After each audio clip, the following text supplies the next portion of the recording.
বিতর্কিত মন্তব্যের হিড়িক দিকে দিকে। তারই মাঝে এবার বিতর্কে মালদার মানিকচকের তৃণমূল বিধায়ক সাবিত্রী মিত্র। সনাতনীদের অপমান তৃণমূল বিধায়কের, হিন্দুদের বোকা বলে কটাক্ষ তৃণমূল বিধায়কের। কোথা থেকে উৎপত্তি সনাতন ধর্মের? হিন্দুদের ধর্মশিক্ষার কোনো ক্লাস হয় না। বিতর্কিত মন্তব্য করছেন মানিকচকের তৃণমূল বিধায়ক সাবিত্রী মিত্র। পালাবদলের সঙ্গে সঙ্গে নিজেও দল বদলে তৃণমূলে এসেছেন, কখনো জিতেছেন কখনো হেরেছেন। স্বল্প সময়ের জন্য 2011-য় মন্ত্রীও হয়েছিলেন, শিশু ও নারী কল্যাণ মন্ত্রী। কিন্তু সাবিত্রী মিত্র যা বলে বসলেন আজ, তা নিয়ে বিতর্ক।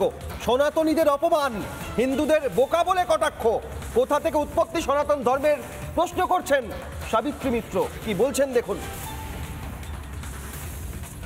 ধর্ম শিক্ষাটা কোথায় আছে হিন্দুদের?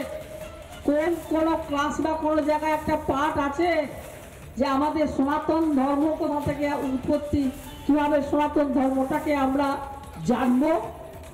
হ্যাঁ, আরবি শিক্ষা দিয়ে কোরআন শরীফ পাঠ করানো হয়, কিন্তু আমাদের হিন্দু ধর্মের কোনো জায়গাতে এটা নেই।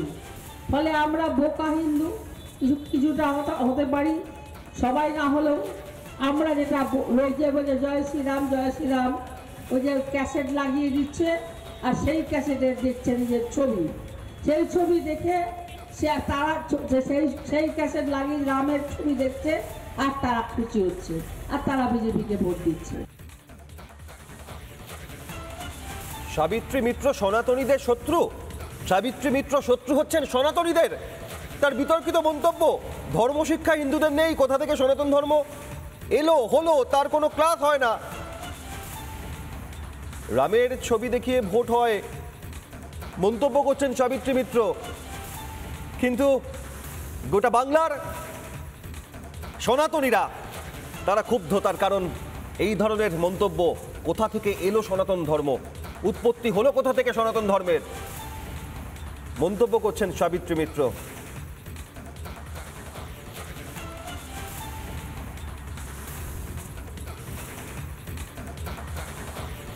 নানা ধরনের কন্টেন্ট দেখার জন্য লাইক করুন, শেয়ার করুন আমাদের ফেসবুক পেজ, সাবস্ক্রাইব করুন আমাদের ইউটিউব চ্যানেল। পাশাপাশি অন্যান্য ব্রেকিং নিউজের জন্য অবশ্যই চোখ রাখুন রিপাবলিক বাংলায়।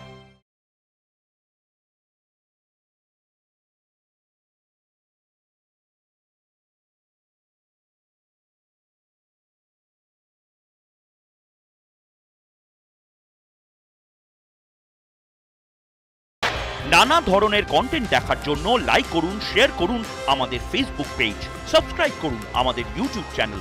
পাশাপাশি অন্যান্য ব্রেকিং নিউজের জন্য অবশ্যই চোখ রাখুন রিপাবলিক বাংলায়।